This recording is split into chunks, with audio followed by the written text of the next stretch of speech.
नमो ब्रह्मसुताभ्यश्च पवित्राभ्यो नमो नमः। नमो ब्रह्मण्यदेवाय गो ब्राह्मणहिताय च जगद्हिताय कृष्णाय गोविंदाय नमो नमः।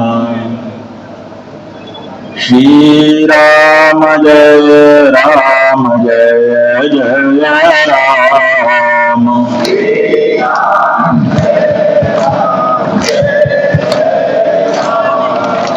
श्रीराम जय राम जय जय राम।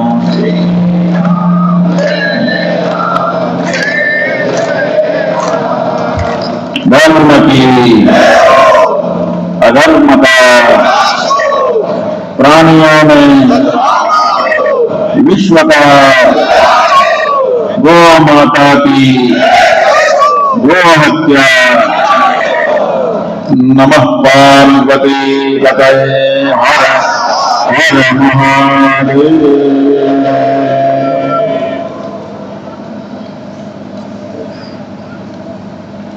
समुपस्थित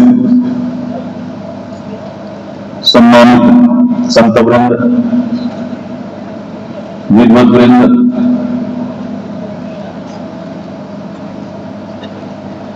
गौ माता के प्रति अपार श्रद्धा रखने वाले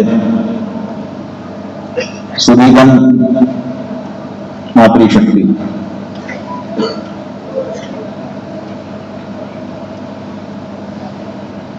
हम कुछ कहें उससे पहले आप लोगों से एक प्रश्न हम पूछना चाहते हैं। आप में से कितने लोग कांग्रेसी हैं? हाथ उठा दीजिएगा। उधर हैं कुछ लोग, ठीक, वापस कर लीजिए। आप में से कितने लोग समाजवादी पार्टी के, सपाई कितने लोग हैं? वो कुछ लोग हैं। इधर एक व्यक्ति है, इधर भी एक व्यक्ति है, ठीक है। बसपाई कितने लोग हैं इसमें से?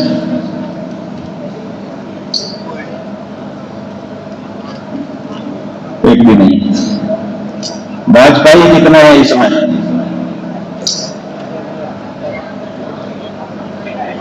इधर हैं थोड़े से, इधर हैं इक्का दुक्का।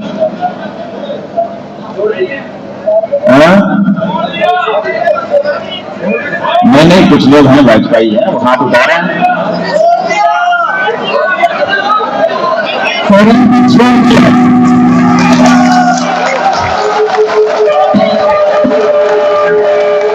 नहीं, थोड़ा शांत रहिए।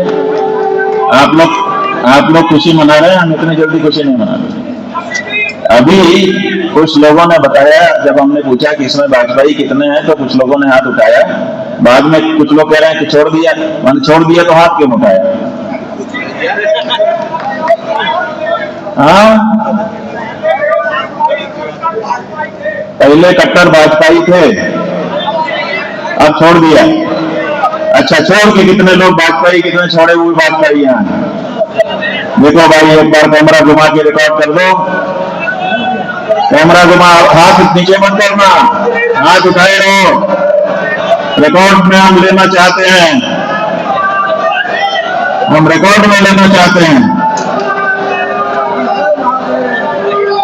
ठीक, आप नीचे कर दो। अभी हम लोगों ने देखा ये परिस्थिति है। चैनल के लोग कई दिन से चला रहे हैं कि इनको तो कांग्रेसी और सपाई मदद कर रहे हैं, और जब हमने हाथ उठवाया तो गिनती के कांग्रेसी और सपाई निकले, सारे तो भाजपाई थे।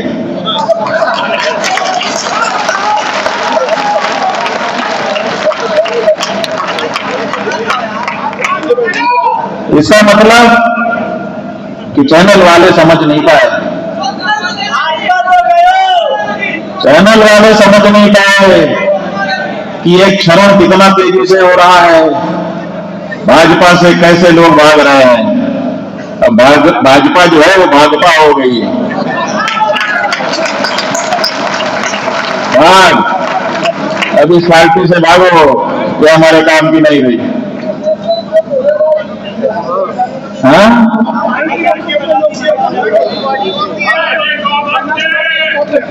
अब हम पूछना चाहते हैं कि ये पार्टी वाली बात तो खत्म हो गई, अपने को क्या लेना देना किसी पार्टी से। वो तो जब राजनीति की बात होगी तब बात करेंगे।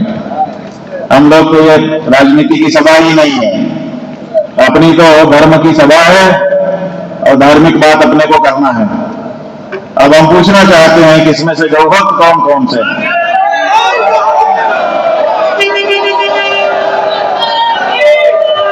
बहुत अच्छे।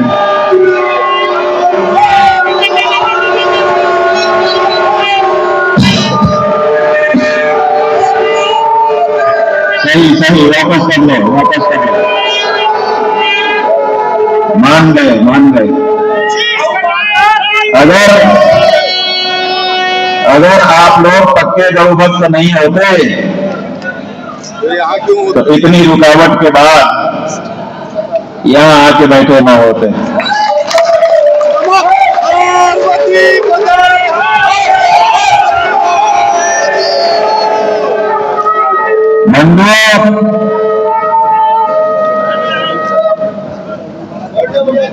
आप लोगों से हमारा एक अनुरोध है कि कार्यक्रम संपन्न होने के बाद अगर आपके जेब में कागज हो तो ठीक है, नहीं तो यहां किसी से मांगना, छोटी सी स्लिप में ही सही अपना नाम पता और फोन नंबर दे के जाना, क्योंकि आज से जो इतिहास नया आरंभ हो रहा है उसके फाउंडर आप लोग बनोगे।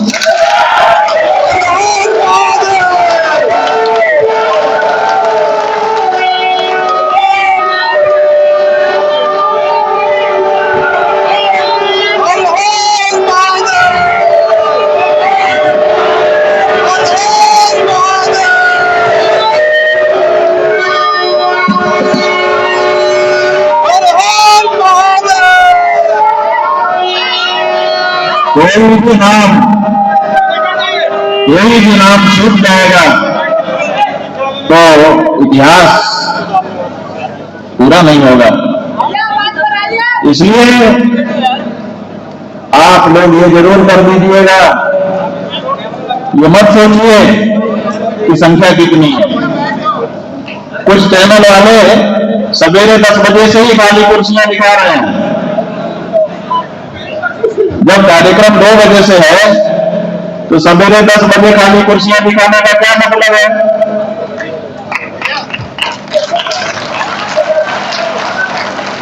बच्चा पैदा नहीं हुआ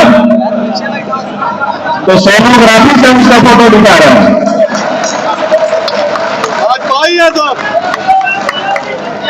इतनी जल्दी है हमको कि 4 घंटा प्रतीक्षा नहीं कर सकते कि जितने होंगे दिखेंगे, पहले से ही दिखाना शुरू कर दे रहे हैं कि फ्लॉप फ्लॉप फ्लॉप। शंकराचार्य का धर्म युद्ध कार्यक्रम फ्लॉप। ये अपनी हेडिंग है, ब्रेकिंग न्यूज है। अच्छा, हम पूछते हैं चैनल वालों से ही पूछते हैं कि आप लोग तो खूब कवर करते ही रहते हो, ज्यादा भीड़ शराब की दुकान में होती है कि दूध की दुकान में? बताओ।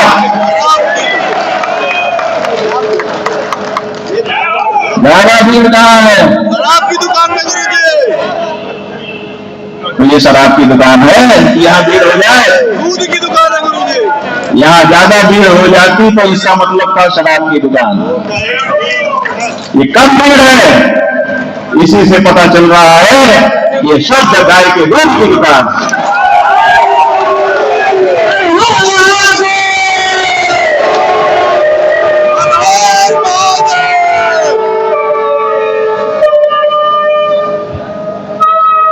जब महाभारत का युद्ध पूरा हो गया तो बहुत सारी बातों पे विचार हो रहा था कि ये क्यों हुआ, वो क्यों हुआ, ये क्यों हुआ, वो क्यों हुआ। तो ये विचार होने लगा कि जब अर्जुन कर्ण के रथ को बाण मारते थे तो बहुत पीछे चला जाता था, और जब अर्जुन मारता था तो थोड़ा पीछे जाता था। अर्जुन इस बात का गुमान पाल के बैठे थे कि मैं विशेष हूं, क्योंकि कर्ण के बाणों में वो बल नहीं था जो मेरे में था। मैं बाण मारता था तो कर्ण का रथ बहुत पीछे तक चला जाता था, और जब वो मारते थे तो मेरा थोड़ा ही पीछे जाता था। कृष्ण भगवान की तरफ लोगों ने देखा कि निर्णय करिए, क्योंकि कर्ण के और उनके बारे में बराबर लगभग बराबर ही आता है, यहाँ तो बहुत फर्क दिखाई दे रहा है। इसका मतलब है कि कर्ण विशेष बल अपने बाणों में रखता था। भगवान से पूछा गया, भगवान ने कहा भाई ऐसा है कि बल तो ज्यादा कर्ण के बाण में था। सब आश्चर्यचकित हो गए, क्या ऐसा कैसे हो सकता है? जब उसके बाण में बल होगा तो अर्जुन का रथ को बहुत पीछे हो जाना चाहिए था। कहा महाराज आप ये किस आधार पर कह रहे हैं?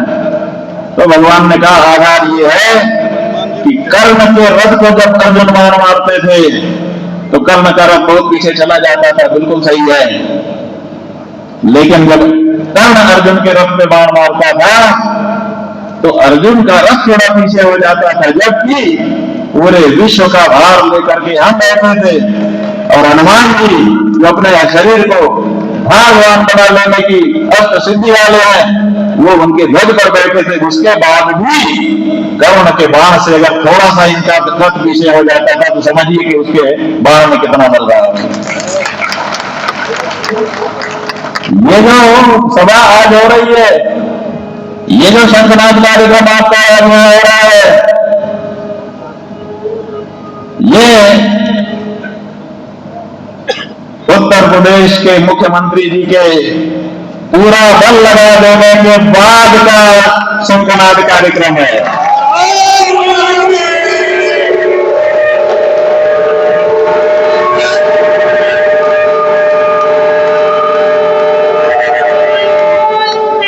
मीटिंग बैठी थी, बैठक हुई कि इनको तो काशी के मठ में ही गिर लो, निकलने ना पाए, लेकिन आप लोग निकल गए। फिर मीटिंग बैठी कि निकल चुके हैं, का इनको रास्ते में ही रोक दो, लेकिन रोक नहीं पाए। फिर कहा कि लखनऊ में घुसना मत दो, लेकिन आप लोग घुस आए। फिर कहा कि हम अनुमति नहीं देंगे, अनुमति भी देनी पड़ गई। फिर कहा कि 16, अरे रुको भाई आप लोग तो बहुत अधीर हो जाते हो, हम भी तो अपनी बात बोल रहे हैं। 16 शर्तें इनको पकड़ाओ, ये शर्तों से डर करके फिर पीछे होंगे। 16 शर्तों का कागज आपको पकड़ाया गया, आप भयभीत नहीं हुए? आपने कहा हमें मंजूर है शर्त। हालांकि नियम यही है, लोगों ने कहा है कि कोई शर्त होती नहीं प्यार में, और यहां शर्त लगाई जा रही है। हम लोगों ने कहा कि अच्छा शर्त लगाई गई। हमसे पत्रकारों ने पूछा कि आपको तो सशर्त अनुमति मिल रही है शर्त लगा करके। हमने कहा बिल्कुल सही है, अगर बिना शर्त की अनुमति हो जाती तो हमारे मन में भ्रम उत्पन्न होता कि कहीं प्यार है उनके मन में हमारे लिए, युद्ध करना कठिन हो जाता। अब उन्होंने शर्त लगा दी, प्रमाण दे दिया कि हमारे मन में तुम्हारे लिए कोई प्यार नहीं, अब हमारे लिए लड़ना और सरल हो गया। ये शर्तनामा हमारा मार्ग प्रशस्त कर रहा है। फिर भी आप आगे बढ़ गए, फिर उन्होंने 10 शर्तें और बढ़ा के 26 कर दिया। लो भाई, लेकिन आप 10 से बस नहीं हुए, आपने कहा जैसे 16 वैसे 26, आप आगे बढ़ गए।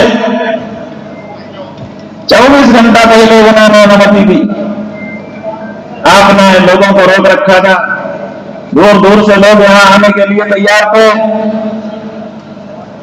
टिकट करा करके बैठे थे। फिर जब देखा कि अनुमति नहीं मिल रही है तो उन्होंने सोचा कि एकदम मौके पर कराएंगे तो पैसा डूब जाएगा, 2-3 दिन पहले करा लेते हैं कैंसिलेशन, क्योंकि अभी तक अनुमति नहीं मिली, इसका मतलब नहीं मिलेगी। तो लोगों ने टिकट कैंसिल करा दिए। जब पता चला कि टिकट कैंसिल हो गए तब उन्होंने 24 घंटे पहले अनुमति दे दी। आप लोग प्रसन्न हो गए। आपने टेंट हाउस वालों को कहा, टेंट हाउस वालों लगाओ, कुछ व्यवस्था शुरू करो। उन्होंने ट्रक में अपना सामान लादा लेके आके खड़े हो गए, तो अभी नहीं घुस सकते आप, 5-6 घंटा और देर कर दिया कि अभी नहीं घुस सकते, अभी नहीं घुस सकते। पता चला कि सूर्यास्त हो गया। जब सूर्यास्त हो गया तब उनको कहा कि अच्छा आप जाओ, तभी आप लोग नहीं माने।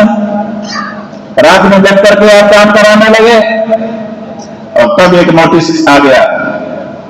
रात को 9:30-10 बजे एक नोटिस आ गया कि आपने ये व्यवस्था नहीं कर रखी है, सारी जिम्मेदारी आपकी होगी, कुछ भी गड़बड़ हुआ सारी जिम्मेदारी आपकी। रात को 10 बजे। अब ये लोग हमको फोटो खींच करके भेजे कि महाराज अब अंतिम में ये आ गया। हमने कहा रिसीव कर लो, आगे काम करो। उससे भी नहीं दिखे। लेकिन जब बारीकी से पढ़ा, लोग तो ज्यादातर लोग तो मजबूर पड़ रहे थे कि नोटिस में क्या लिखा। हमने सोचा जरा ऊपर नीचे भी देख लेना चाहिए, आजू बाजू भी देखना चाहिए। तो जब आजू बाजू देखा तो बैक डेट में वो नोटिस जो है बैक डेट में दे रहे हैं 10 तारीख को और डाले हुए हैं 9 तारीख, ताकि आगे चल करके वो आम को फंसाने के काम में आए। ये चतुराई हो रही है। कैसे फंसा दे शंकराचार्य को, कैसे फंसा दे गौ भक्तों को, कैसे फंसा दे इन सच्चे हिंदुओं को। ये कार्य ये सरकार कर रही है।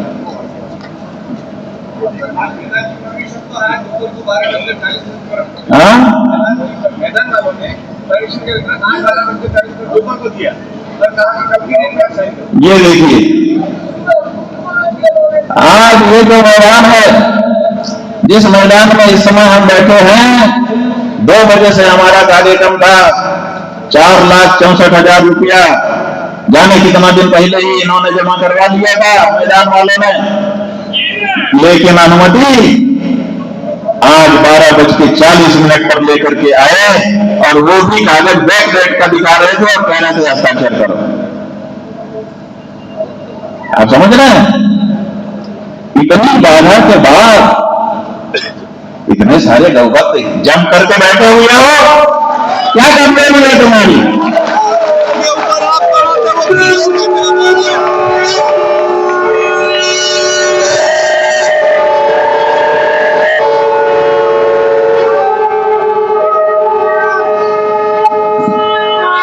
ये बताओ, इतना बड़ा गुब्बारा कोई लेकर के तुमको मारे तो तुमको चोट लगेगी कि ठोस इतनी बड़ी छोटी सी लोहे की हथौड़ी से कोई तुमको मारे तो चोट लगेगी? बताओ, इतने बड़े गुब्बारे से कि घनत्व वाली इतनी बड़ी लोहे की हथौड़ी से किससे लगेगी मारा? तो आप समझ लो, बड़ी भीड़, बड़ा गुब्बारा है। और ये जो आप लोग बैठे हुए हो, ये ठोस हथौड़ी है, इसकी चोट उनको लगने वाली है।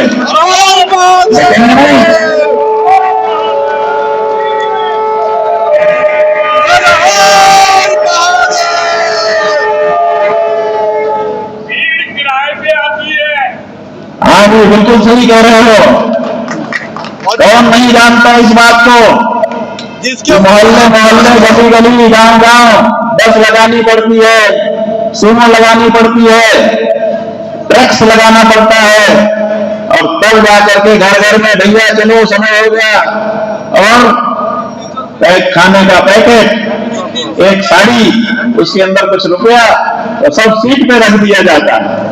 कई कई जगह पे तो ऐसे दृश्य आ गए कि ऐसे जब सजाते हैं ना टेंट वाले, तो जो कुर्सी रखते हैं उसी पे मिठाई, पूरी, साड़ी और रुपए का पैक वो सब डाल के उसी सीट पे रख देते हैं।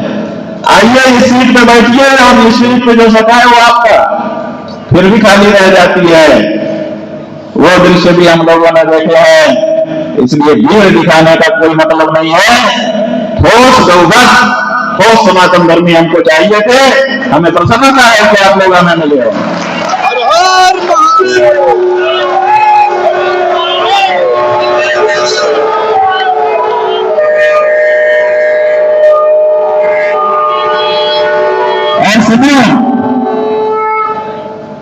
गंगोत्री से गंगा जी निकलती हैं,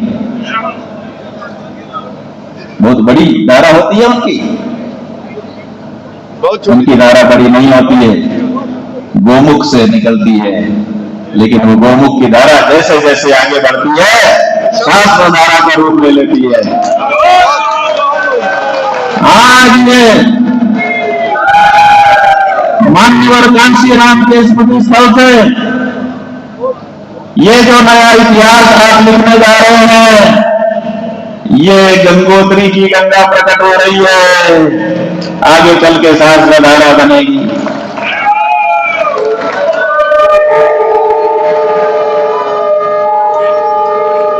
कांशीराम जी झोला लेकर के बगल में टांगने वाला, पैदल मारते हुए साइकिल में गांव गांव गए थे। इतना बड़ा मंच शुरुआत में उनके पास नहीं था, उनके पास गाड़ी भी नहीं थी 4 चक्के की, और गांव गांव जाकर के चबूतरों पर बैठ करके एक एक व्यक्ति से उन्होंने बात की। और इसी उत्तर प्रदेश में उनके शिष्य, उनकी शिष्या मायावती बैठ करके शासन की कि नहीं की? हाँ, 4 बार। अब इतना हम नहीं जानते, महाराज जी तो वो भी जानते हैं। 4 बार शासन कर दिया उस मायावती जी ने, जिनके गुरु कांशीराम जी झोला टांग के गांव गांव चबूतरे पे बैठ करके बिना किसी आसन विषय चबूतरे पर लोगों को जा जाके बात समझाते थे अकेले। आप तो हजारों से शुरुआत करना है जी, बस आपके उसी समर्पण की आवश्यकता है जो मान्यवर कांशीराम ने दी। हम भी मान्यवर इसीलिए कह रहे हैं, उनका जो भी विचार रहा होगा, लेकिन कैसे सत्ता के लिए आगे बढ़ा जाता है और कैसे उसमें बदलाव ला दिया जाता है, अपने परिश्रम से उन्होंने भी सिद्ध कर दिया था। जो अच्छी चीज है वो कहीं से भी स्वीकार कर लेनी चाहिए। आज कांशीराम जी के समर्पण की हम लोगों को भी आवश्यकता है। बंधुओं, हमारे यहां कहा गया है स्वस्ति प्रजाभ्य परिपालयन्ताम् न्याय्येन मार्गेण मह्यं महिषाः गो ब्राह्मणेभ्यः शुभमस्तु नित्यं लोकाः समस्ताः सुखिनो भवन्तु। स्वस्ति प्रजाभ्यः, हम साधु संत विद्वान जिनको आप लोग धर्म रक्षक कहते हो, जब हम कल्याण की कामना करते हैं तो हम स्वस्ति राजा राजभ्य नहीं कहते हैं। राजाओं के लिए कल्याण की कामना हम नहीं करते हैं। हमारे पूर्व पुरुषों ने जब स्वस्ति कल्याण की कामना की तो क्या कहते हैं? राज्य राजभ्याम राजवी। तो स्वस्ति प्रजाभ्य, राजभ्य स्वस्ति नहीं कह रहे हैं, प्रजाभ्य स्वस्ति कह रहे हैं। हम प्रजा के कल्याण की कामना करने वाले लोग हैं।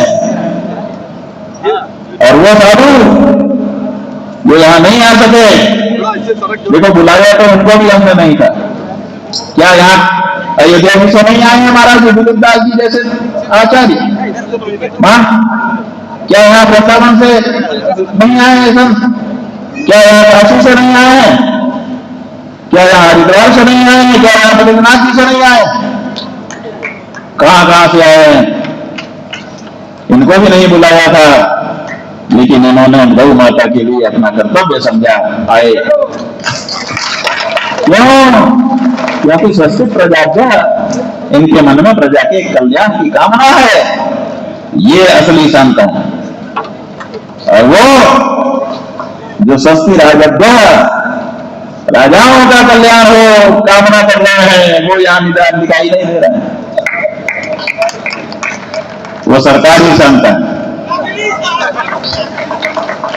हमें सरकारी संत नहीं चाहिए, हमें तो असरकारी, समझ रहे हैं? असरकारी का दो अंतर, एक तो जो सरकारी ना हो वो असरकारी, और जिसका असर पड़ता हो जनता में वो असरकारी। तो बंधुओं, सरकारी जो है उसका असर तब तक है जब तक सरकार है, और जो असरकारी है उसका असर कब तक है? जब तक वो रहेगा तब तक उसका असर रहेगा, और जब वो चला जाएगा तब भी उसका असर रहेगा। आदि शंकराचार्य जी चले गए, आज भी उनका असर है। रामानंदाचार्य जी चले गए, आज भी उनका असर है। मध्वाचार्य जी, वल्लभाचार्य जी, हमारे अनेक आचार्य हैं, चले गए, आज भी उनका असर। अरे उनकी तो छोड़ो, हमारे कबीरदास जी महाराज, हमारे नानक जी महाराज, हमारे राघव जी महाराज, किसका नाम लें, आज भी उनका असर है। तो सरकारी संत तब तक असरदार हैं जब तक सरकार है। इसलिए सरकारी संतों के पैर में पड़ोगे तो जब तक सरकार है तब तक उनका असर रहेगा। जैसे सरकार गई असर समाप्त। और अगर असरकारी संतों के साथ जुड़ोगे तो पीढ़ियों तक तुम्हारे ऊपर, तुम्हारे जीवन के ऊपर उनका असर रहेगा। इसलिए असरकारी संतों के साथ जुड़िए। बंधुओं, न्याय मार्गेण स्वस्ति प्रजाभ्यः, पहले तो संतों ने कहा कि प्रजा का कल्याण हो। सरकार का कल्याण हम नहीं मनाते, हम तो प्रजा का कल्याण मनाते हैं। प्रजा का कल्याण करने वाला कोई शासक आए तो उसको जरूर आशीर्वाद देते हैं कि भाई तुम करो, जो हम चाहते हैं वो कर रहे हो, अच्छी बात है। लेकिन जो प्रजा को ताक पर रख करके केवल अपना सोचता है, अपनी प्रजा की भावना की अनदेखी करता है, वो हमारे आशीर्वाद का विषय कथम भी नहीं हो सकता, वो हमारी श्रद्धा का आश्रय कथम भी नहीं हो सकता। इसलिए न्याय्येन मार्गेण मही महिषाः, न्याय के मार्ग से अगर तुम राजा बने हो तो प्रजा का शासन करो, अन्याय के मार्ग से तुम नहीं कर सकते। न्याय का मार्ग क्या है? जो जिस योग्य है उसको वो वस्तु मिलनी चाहिए, और जो अयोग्य है उसको वंचित किया जाना चाहिए। आप बताइए, वेद पढ़ने वाले बटो, क्या आपके जूते के योग्य है? क्या आपके लाठी के योग्य है? क्या उनकी शिखा उखाड़े जाने के योग्य है? हिम्मत नहीं की, जो हिम्मत विकार है, विकार है, विकार है।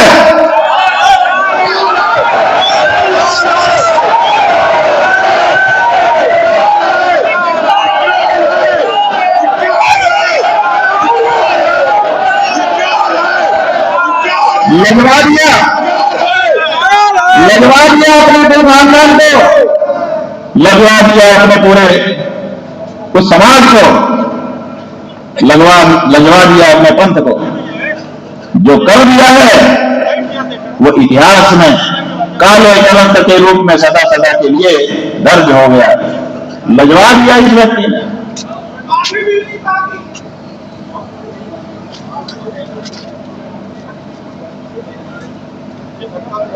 न्याय्येन मार्गेण, इसलिए न्याय के मार्ग को हमें अपनाना है। गो ब्राह्मणेभ्यः शुभमस्तु नित्यम्, हमारे पूर्वजों ने कामना की थी कि गाय और ब्राह्मण का शुभ हो, और लोका समस्ता सुखिनो भवन्तु। सारे संसार के लोग सुखी हो जाएं। अब देखिए, आप कहते हैं कि भेदभाव है। हाँ, भेदभाव है। गौ ब्राह्मण के लिए शुभ मांग रहे हैं और लोक के लिए सुख मांग रहे हैं। लोका समझता है सुखी में गौ। क्यों? गौ को सुखी होने का हक नहीं है?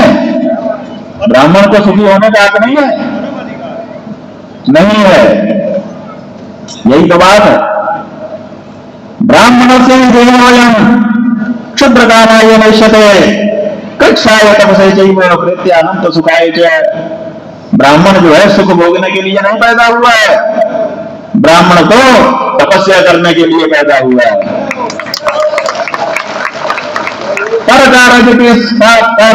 पर कार्य के कारण साधु न दरा शरीर। ये साधुओं का शरीर अपने सुख के लिए है ही नहीं, ये तो दूसरों के लिए है।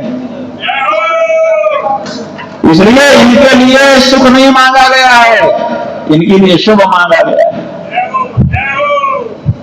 और आम लोगों के लिए, आम लोग अपने लिए लेते हैं, उनके लिए सुख की कामना की गई है। लोग समझता सुखिनो भवन्तु, सब लोग सुखी हो जाए।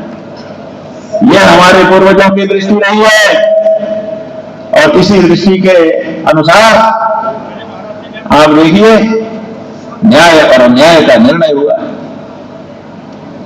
यही देश है जिस देश में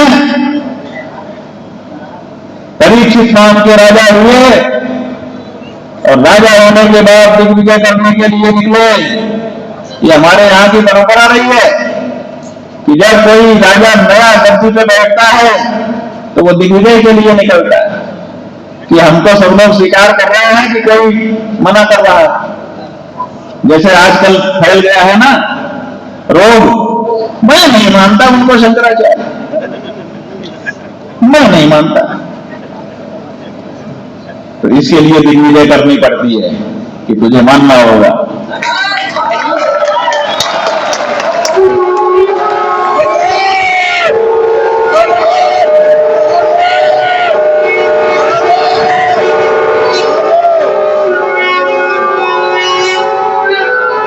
शंकराचार्य सनातन धर्म की सुप्रीम कोर्ट है।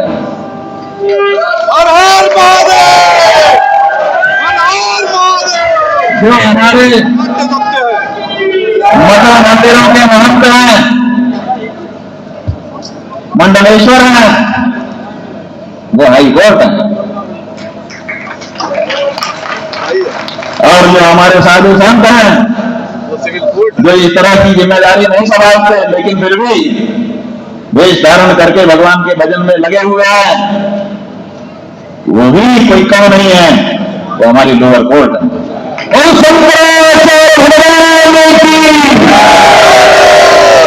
ये हमारी हिंदू पद्धति है बंधुओं। यहां पर भीड़ मिलना नहीं करती है। यहां पारिषद व्यवस्था है और पारिषद व्यवस्था में बताया गया है चत्वारो वेद धर्मज्ञा परशत्रैविध्यमेव च सभूते यम सधर्मस्यात् एको वाध्यात्म उत्तमः। और कोई अध्यात्म को ठीक ठीक से जानने वाला एक भी है तो लाखों की अपेक्षा उसी एक जानकार की बात को हमारा समाज स्वीकार करता है। यहाँ भीड़ का कोई मतलब नहीं, यहाँ विद्वत्ता का मतलब है, यहाँ ज्ञान का मतलब है, यहाँ समझ का मतलब है। ये भीड़ तंत्र नहीं है, ये भेड़ तंत्र नहीं है, ये भिड़ने वाला तंत्र है। आ जाओ, जिसको खुजली हो आ जाओ, तुम्हारी हर बात का जवाब यहां मिलेगा। राजा परीक्षित दिग्विजय के लिए निकले, उनके सामने कोई सिर उठा करके खड़ा नहीं हुआ। उनकी यात्रा संपन्न हो रही थी, लेकिन एक जगह जब शिविर लगा करके वो रुके हुए थे, वहीं उनको खिड़की से एक दृश्य दिखाई दिया। उन्होंने खिड़की से देखा, दूर एक गाय खड़ी, उसी के पास एक वृषभ खड़ा हुआ, और उन्होंने देखा कि राजा जैसा वेश धारण करके एक व्यक्ति आया और उसने एक डंडा गाय को मार दिया। राजा जो चक्रवर्ती है, राजा जो दिग्विजय के लिए निकले हुए हैं, उन्होंने सेना नहीं बुलाई,